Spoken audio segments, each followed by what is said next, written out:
Friends, कैसे हो सभी? मैं दिनेश कुमार, स्वागत है आपका आपके कोचिंग चैनल पर।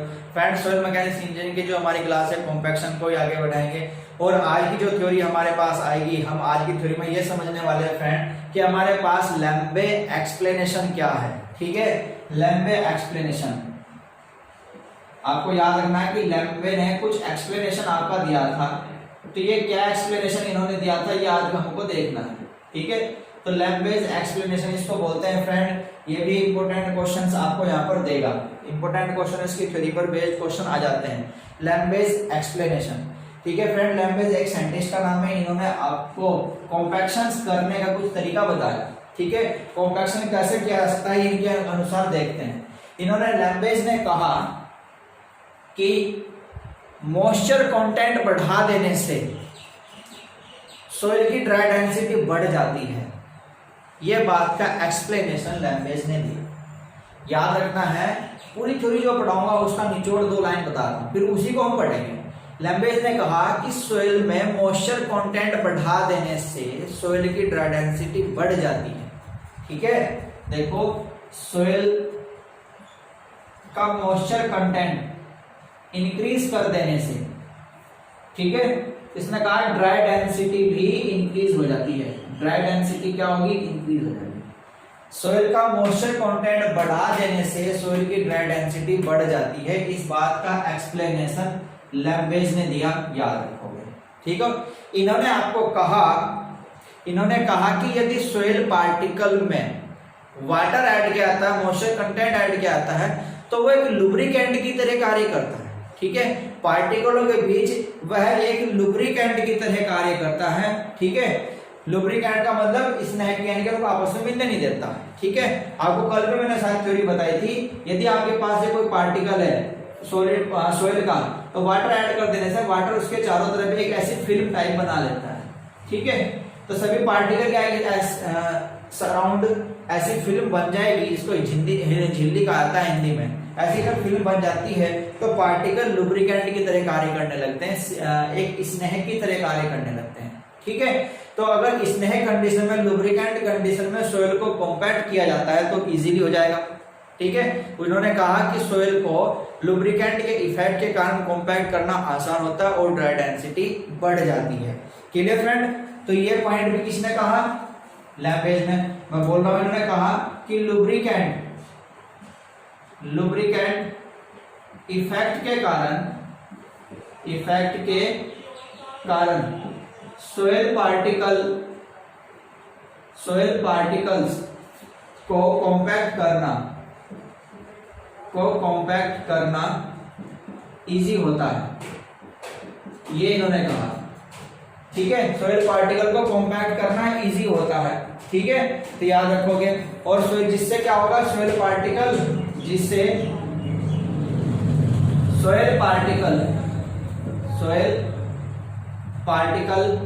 पास आ जाते हैं, ये इन्होंने कहा। ठीक है, सॉइल पार्टिकल पास आ जाएंगे और जिससे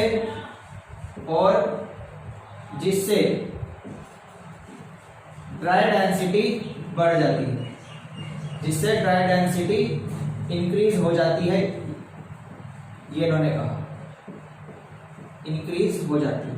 अब ये पूरे पॉइंट इन्होंने कहा है, लैम्बेज का एक्सप्लेनेशन ये है पूरा का पूरा। ये ओवरऑल थ्योरी का निचोड़ है। इसी थ्योरी को हमें समझना है। अब मैं जो आपको पढ़ाऊंगा हम इस बात को समझेंगे। ठीक है, तो आपको याद रखना है कि लैम्बेज का एक्सप्लेनेशन क्या है, ये है, बस इतना आपको याद रखना है कि लैम्बेज ने कहा था कि मॉइस्चर कंटेंट अगर सॉइल में बढ़ा देंगे तो ड्राई डेंसिटी बढ़ जाएगी। ऐसा क्यों? उन्होंने कहा कि लुब्रिकेंट इफेक्ट के कारण, स्नेह के कारण, प्रभाव के कारण सॉइल पार्टिकल एक दूसरे के पास आ जाते हैं। ठीक है, जो जिनका ऊपर स्लाइडिंग करना आसान हो जाता है, इजी हो जाता है, और में एक दूसरे के पास जाते हैं, जिससे सॉइल की ड्राई डेंसिटी बढ़ जाती है। ठीक है, ये इन्होंने कहा था। अब इसी पूरी थ्योरी को डीपली हम समझते हैं, ध्यान से देखो। इसी पूरी थ्योरी को हम डीपली समझेंगे कि ऐसा कैसे हुआ। ठीक है, याद रखोगे ऐसा कैसे हुआ। देखो, अकॉर्डिंग टू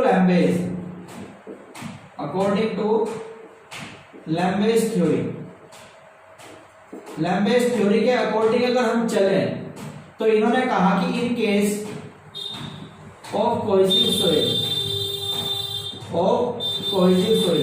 इन्होंने कहा कि कोहेसिव सोइल के केस में, कोहेसिव सोइल किसे बोलते हैं फ्रेंड? ससंजन मृदा, ससंजन मृदा।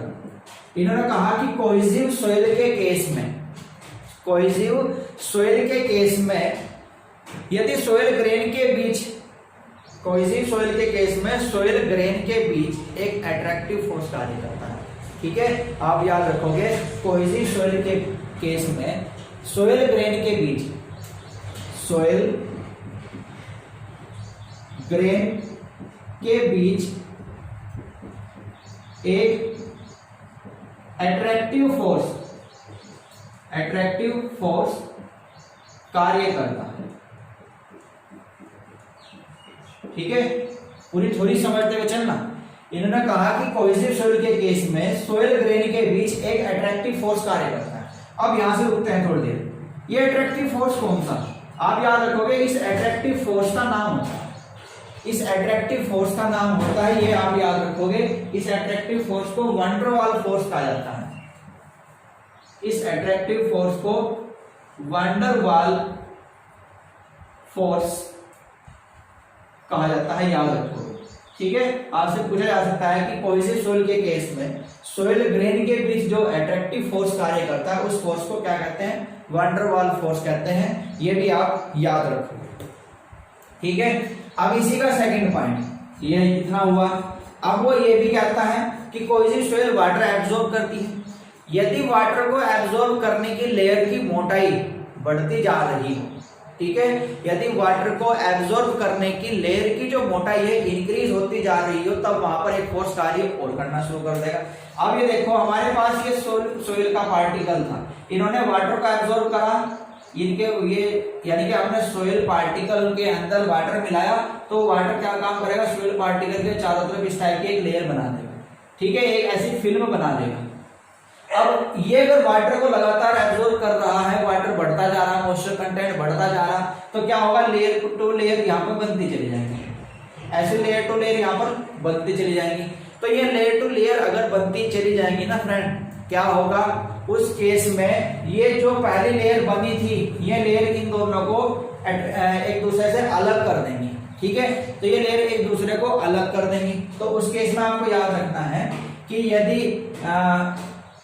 यदि absorb double layer of absorb water, ठीक है, वाटर के द्वारा अगर डबल लेयर एब्जॉर्ब कर ली जाती है, ठीक है, आप लिखोगे यदि double layer of absorb water है, तो यानी कि एब्जॉर्ब वाटर की अगर डबल लेयर है, तो सोइल ग्रेन के बीच, सोइल ग्रेन के बीच जो फोर्स कार्य करता है, या ये कह दो कि के बीच एक रिपल्सिव फोर्स कार्य करने लगता है, क्लियर फ्रेंड? ये पॉइंट आप याद रखोगे। अब देखो, कोहेसिव सोइल के केस में अट्रैक्टिव फोर्स कार्य कर रहा था, जिसको हमने वंडर वाल फोर्स कहा। ये पॉइंट इंपॉर्टेंट है, वंडर वाल फोर्स। लेकिन यदि उनके एब्जॉर्ब लेयर की जो मोटाई है वो बढ़ती भी जा रही है, एब्जॉर्ब लेयर की मोटाई बढ़ती भी जा रही है, ठीक है, एब्जॉर्ब लेयर की मोटाई यदि बढ़ती भी जा रही है, तो आप समझ आना उस केस में जो फोर्स अब वहां पर कार्य करने लगेगा, उस फोर्स को हम कहेंगे रिपल्सिव फोर्स। ठीक है, रिपल्सिव फोर्स आपको याद रखना है। रिपल्सिव फोर्स इफ आपको होगी, यदि एब्जॉर्ब लेयर की मोटाई बढ़ रही है तो रिपल्सिव फोर्स भी उतना ही ज्यादा होगा। ठीक है, यदि if thickness of absorb layer, आप कह सकते हो कि thickness of absorb layer is more, ठीक है, यदि एब्जॉर्ब लेयर की थिकनेस ज्यादा है then repulsive force is more, तो रिपल्सिव फोर्स भी क्या होगा? ज्यादा होगा, याद रखोगे। रिपल्सिव फोर्स मैंने आपको बताया था किसी भी स्ट्रक्चर को तोड़ने का काम कर देगा, ठीक है, रिपल्सिव फोर्स भी क्या होगा उस केस में, ज्यादा होगा। क्लियर इतनी बात है। अभी तक हम बीच में रुक गए हैं, हम लैम्बर्ट थ्योरी पढ़ रहे थे, इसकी थ्योरी पढ़ते पढ़ते एक फोर्स आया तो हम यहाँ पर रुक गए। ठीक है, दोबारा बता रहा हूँ कि कोई सोलर केस में यदि सोलर ग्रेन में वाटर को ऐड कराया जाता है, ठीक है, तो उनके बीच एक फोर्स कार्य करता है जिसको बोलते हैं अट्रैक्टिव फोर्स, और अट्रैक्टिव फोर्स का नाम क्या है, वैन डर वाल फोर्स। ठीक है, और यदि इस पानी को एब्जॉर्ब, यदि पानी जो मिला रहे थे, मॉइस्चर कंटेंट मिला रहे थे, जो ज्यादा हो जाए, सोइल ज्यादा पानी सोख ले, तो क्या होगा, सोइल पार्टिकल के ऊपर वाटर की लेयर की मोटाई बढ़ती चली जाएगी। यदि ये डबल लेयर तक पहुंच गया तो उस केस में एक फोर्स कार्य करने लगेगा, उसको बोलते हैं रिपल्सिव फोर्स। और रिपल्सिव फोर्स क्या काम करता है, इस स्ट्रक्चर को तोड़ देता है, तो ये इस स्ट्रक्चर को वापस तोड़ देगा। ठीक है, तो वही लिखा हुआ कि जितनी एडसॉर्ब लेयर की मोटाई जितनी ज्यादा होगी, वहां पर कौन सा फोर्स पाया जाएगा, रिपल्सिव फोर्स, यानी कि रिपल्सिव फोर्स उतना ही ज्यादा पाया जाएगा। ये पॉइंट आपको याद रखना है। ठीक है, तो हमारे पास अब यहाँ पर दो फोर्स हो गए, एक आपका अट्रैक्टिव फोर्स और एक आपका रिपल्सिव फोर्स। सुनोगे, यदि net force, if net force is attractive force, यदि आपके पास नेट फोर्स के रूप में, कुल फोर्स के रूप में अट्रैक्टिव फोर्स बचा हुआ है, यदि आपके पास नेट फोर्स कौन सा हो, नेट फोर्स अट्रैक्टिव फोर्स हो, तो जो सोइल की स्ट्रक्चर आपको मिलेगी उसको हम कहेंगे फ्लोकुलेटेड स्ट्रक्चर, फ्लोकुलेटेड स्ट्रक्चर। ठीक है, याद रखोगे, सोइल की जो स्ट्रक्चर आपको मिलेगी वो कैसी स्ट्रक्चर होगी, फ्लोकुलेटेड स्ट्रक्चर होगी, यदि नेट फोर्स कौन सा हो, अट्रैक्टिव फोर्स हो। नेक्स्ट पॉइंट आप याद रखोगे, if net force is repulsive force, यदि नेट फोर्स रिपल्सिव फोर्स हो, नेट फोर्स कौन सा हो फ्रेंड, रिपल्सिव फोर्स हो, तो रिपल्सिव केस में ये स्ट्रक्चर को तोड़ दे रहा है, यानी कि दूर से दूर बिखरा दे रहा है, तो उसको हम क्या बोलते हैं, dispersed structure, dispersed structure. Clear, ये पॉइंट आप याद रखोगे जो लैम्बर्ट की थ्योरम में बीच में आए हैं। क्लियर फ्रेंड्स, तो ये पॉइंट आपको याद रखना है कि कौन कौन से फोर्स कार्य करते हैं। Clear, okay. अब देखो, यदि अब उस वाटर कंटेंट को थोड़ा लो कर दिया जाता है, यहाँ वाटर कंटेंट बढ़ गया तो कैसा फोर्स मिल गया था हमें, डिस्पर्स्ड स्ट्रक्चर मिल गया था। अब हम क्या काम कर रहे हैं, वाटर कंटेंट को थोड़ा घटा दे रहे हैं। ठीक है, नेक्स्ट पॉइंट देखोगे, इफ वाटर कंटेंट या मॉइस्चर कंटेंट या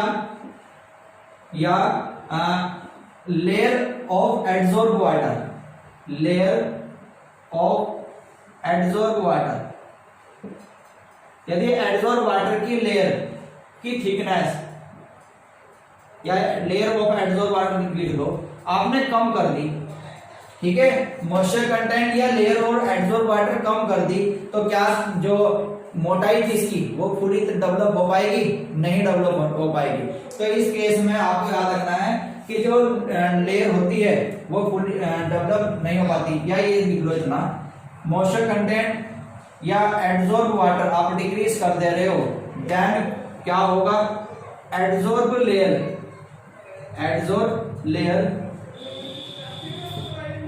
इज नॉट फुल्ली डेवलप्ड। ठीक है, तो पूरी तरीके से आपका जो एडसॉर्ब वाटर है या एडसॉर्ब लेयर है वो पूरी तरीके से डेवलप नहीं हो पाने की। तो जब पूरी तरीके से डेवलप नहीं हो पाने, क्या वहां डिस्पर्स्ड स्ट्रक्चर वो बनेगी, नहीं बनेगी, यानी कि वहां रिपल्सिव फोर्स बनेगा, नहीं बनेगा। ठीक है, तो उस केस में रिपल्सिव फोर्स आपका वहां पर क्रिएट नहीं होगा। क्लियर फ्रेंड, ये पॉइंट आप याद रखोगे, इंपॉर्टेंट पॉइंट है।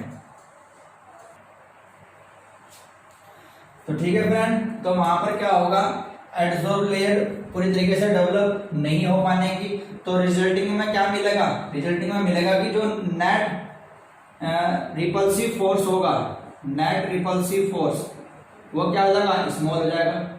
ठीक है, रिपल्सिव फोर्स लिख लो खाली, क्या होगा, स्मॉल होगा। और उस केस में जो हमारे पास नेट फोर्स अब बचेगा, नेट फोर्स क्या सा बचेगा, net force is attractive force, net force आपका कैसे बचेगा, अट्रैक्टिव फोर्स। दोबारा सुनोगे, यदि एडसॉर्ब वाटर कम है तो लेयर पूरी तरीके से डेवलप नहीं हो पाने की, यानी कि रिपल्सिव फोर्स कम हो जाएगा। तो जब रिपल्सिव कम हो गया तो दूसरा फोर्स कौन सा बच गया, अट्रैक्टिव फोर्स बच गया। और यदि अट्रैक्टिव फोर्स बच जाता है तो आपके पास स्ट्रक्चर कौन सी बन जाएगी, अब स्ट्रक्चर बन जाएगी फ्लोकुलेटेड स्ट्रक्चर। ठीक है, फ्लोकुलेटेड स्ट्रक्चर। और फ्लोकुलेटेड स्ट्रक्चर में आप जानते हो पार्टिकल पास होते हैं। पार्टिकल कैसे होते हैं, पास होते हैं। जिनको कॉम्पैक्ट करना फिर हार्ड हो जाएगा। ठीक है, पार्टिकल पास पास होंगे और ये क्या डिफिकल्टीज उत्पन्न करेगा, जिससे पार्टिकल को कॉम्पैक्ट करना हार्ड हो जाएगा, यानी कि हम कॉम्पैक्ट यहाँ पर पूरी तरीके से नहीं कर पाएंगे, जिसके कारण हमें लो ड्राई डेंसिटी प्राप्त होगी। जिसके कारण कैसी ड्राई डेंसिटी प्राप्त होगी, लो ड्राई डेंसिटी। जो बातें मैं बोलता रहता हूँ ना, ये लिख लिया करो बाद में। ठीक है, मैं कह रहा हूँ कि फ्लोकुलेटेड स्ट्रक्चर आ जाएगी, जिसके कारण पार्टिकल पास पास आप कहेंगे फ्लोकुलेटेड स्ट्रक्चर ऐसे जिसमें पार्टिकल पास पास होते हैं, तो उस कंडीशन में सॉइल कॉम्पैक्ट करना हार्ड हो जाएगा। ठीक है, तो हमें जो कॉम्पैक्शन मिलेगा वो लो ड्राई डेंसिटी आपको देगा। तो हमें क्या काम करना है, इसीलिए लैम्बेज ने कहा कि आप सोयल पार्टिकल के अंदर वाटर ऐड कर दो, मॉइस्चर कंटेंट बढ़ा दो, जिसके कारण में क्या होंगे, आसानी से एक दूसरे के ऊपर स्लाइड करना शुरू हो जाएगा। तो उस केस में क्या होगा, आप उसकी ड्राई डेंसिटी को बढ़ा सकते हो। तो इतना केस समझ में आया। अब हम यहाँ से आगे बढ़ते हैं। ठीक है, ये जो पॉइंट हमने पढ़े हैं, ये पॉइंट हमने पढ़े हैं लो वाटर कंटेंट पर, जब वाटर कंटेंट लो था। ठीक है, वाटर कंटेंट जब लो था तो हमने ये पढ़े। अब हम क्या काम करते हैं, हम वाटर कंटेंट को बढ़ाते हैं। As the water content increase, ये कह रहा है कि जैसे ही वाटर कंटेंट को इंक्रीज किया जाता है। अब वाटर कंटेंट आपने फ्रेंड इंक्रीज कर दिया तो क्या होगा, जब वाटर कंटेंट इंक्रीज कर दिया तो डबल लेयर एक्सपैंड होगी। डबल लेयर क्या होगी, एक्सपैंड, डबल लेयर फैल जाएगी। ठीक है, जब डबल लेयर एक्सपैंड कर जाएगी तो आप बता सको कि जो पार्टिकल के बीच में क्या होगा, रिपल्सन होगा। ठीक है, पार्टिकल के बीच में क्या होगा, रिपल्सन। तो आप यहां लिखोगे रिपल्सन बिटवीन पार्टिकल्स, पार्टिकल्स के बीच में क्या हो जाएगा, रिपल्सिव फोर्स। रिपल्सिव फोर्स पानी की लेयर बढ़ जाने के कारण ये तो डेवलप हो रहा है, तो रिपल्सिव फोर्स क्या हो गया, पार्टिकल के बीच में पाया जाएगा। ठीक है, जिस कारण क्या होगा, पार्टिकल एक दूसरे के ऊपर इजीली स्लाइड करेंगे। तो easily slide particle easily slide one another. ठीक है, आप क्या पार्टिकल इजीली स्लाइड, यहां लिख सकते हो आप वन टू एनोदर, यानी कि एक दूसरे के ऊपर इजीली क्या करेंगे, स्लाइड करेंगे। जब इजीली स्लाइड करेंगे तो उनको कॉम्पैक्ट करना क्या हो जाएगा, इजी हो जाएगा। ठीक है, कॉम्पैक्ट करना क्या हो जाएगा, इजी हो जाएगा। कॉम्पैक्ट इजी एंड पार्टिकल पास पास आ जाएंगे, पार्टिकल कम्स नियर इजीली। ठीक है, और फाइनली क्या होगा, एंड ड्राई डेंसिटी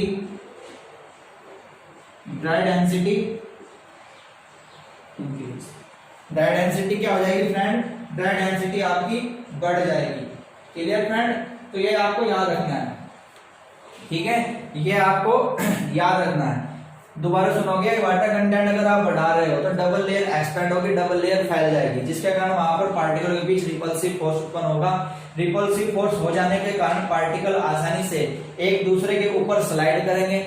ठीक है, एक दूसरे के ऊपर स्लाइड करने से आसानी से एक दूसरे के पास आएंगे। पास आ जाने से क्या होगा, मतलब उनका कॉम्पैक्शन आसानी से हो जाएगा और उनकी ड्राई डेंसिटी बढ़ जाएगी। ठीक है, तो ये सब पॉइंट आपको यहाँ पर याद रखने हैं। जो मैं बोलता हूँ वो लिख लिया करो, यहाँ पर मैं शॉर्ट में लिखता हूँ। ठीक है फ्रेंड, तो ये जो फाइनली ओवरऑल रिजल्ट आपको मिल रहा है, डबल लेयर जो एक्सपेंड कर रही है, ड्राई डेंसिटी जो बढ़ रही है, किस मॉइस्चर कंटेंट पर बढ़ रही थी, ओएमसी पर। तो ये सारी ओएमसी की थ्योरी है। तो आपको याद रखना है कि double layer expand up to OMC. Double layer जो एक्सपेंड करती है, double layer expand up to OMC. Double layer कहां तक एक्सपेंड कर सकती है, ओएमसी तक। ठीक है, अप टू का मतलब तक, एक्सपेंड का मतलब फैलना। जो डबल लेयर दोहरी सतह पानी की फैल रही है, कहां तक फैल सकती है, ओएमसी तक फैल सकती है। ओएमसी तक फैलेगी तभी ड्राई डेंसिटी कितनी होगी, मैक्स होगी, अदरवाइज ड्राई डेंसिटी आपकी मैक्स नहीं होगी। तो यहाँ पर ड्राई डेंसिटी कैसे मिलेगी, मैक्स मिलेगी। क्लियर फ्रेंड, इतने पॉइंट समझ में आया। अब देखता हूं, ये थी आपकी पूरी लैम्बेज थ्योरम। अब आपसे एक दो फॉर्मूले बनते हैं, उनको देखते हैं। देखना फ्रेंड, हम जो ड्राई यूनिट वेट यहाँ पर निकाल रहे हैं गामा डी, गामा डी जो हम यहाँ पर निकाल रहे हैं, आप जानते हैं गामा डी हम निकाल सकते हैं G gamma W upon 1 plus E. G gamma W upon 1 plus E, ये रिलेशंस मैं आपको पढ़ा चुका हूं। हमारे पास एक रिलेशन होता है गामा डी यानी कि ड्राई डेंसिटी में और आपके वाटर कंटेंट में एंड डिग्री ऑफ सैचुरेशन में, ठीक है। तो उसमें हमारे पास एक रिलेशन होता है। डिग्री ऑफ सैचुरेशन तो आपको हमें दिखाई नहीं दे रहा फ्रेंड। आप जानते हैं कि हमारे पास एक रिलेशन और होता है, S इंटू ई बराबर होता है W इंटू जी। अगर आप यहाँ से E निकालते हो तो W इंटू जी अपॉन क्या जाएगा, ऐसा जाएगा। इसको हम यहाँ पे रखें तो हमारे पास ड्राई यूनिट वेट जो आ जाएगा G gamma W upon 1 plus E के जहाँ लिख दो आप W G upon S, W G upon S, ठीक है। ये रिलेशन बना। अब आप ये कह रहे हैं कि ड्राई डेंसिटी बढ़ गई है। आपने क्या कहा कि ड्राई डेंसिटी बढ़ रही है। तो ड्राई डेंसिटी कब बढ़ेगी? ड्राई डेंसिटी का बढ़ने का रीजन तो तब होगा ना कि जब no air void are left, यानी कि जब कोई एयर वॉइड ही ना बचा हो, ठीक है। जब कोई एयर वॉइड ही ना बचा हो, कोई एयर कंटेंट ही ना बचा हो, तभी तो आपके क्या होगा, ड्राई डेंसिटी बढ़ती होगी, ठीक है। तो आपको याद रखना है कि जो मैक्सिमम ड्राई डेंसिटी है, ठीक है, मैक्सिमम ड्राई डेंसिटी, तो आपको याद रखना है कि एक दिए गए मॉइस्चर कंटेंट पर ड्राई डेंसिटी अगर आप मैक्सिमम प्राप्त करना चाह रहे हो for a given moisture content, if maximum dry unit weight is obtained. ये कह रहा है कि एक दिए गए मॉइस्चर कंटेंट पर यदि आपने मैक्सिमम ड्राई यूनिट वेट प्राप्त कर लिया है, ऑब्टेन मतलब प्राप्त करना है, और ये संभव कब हो पाएगा, when there is no air void, when there is no air void.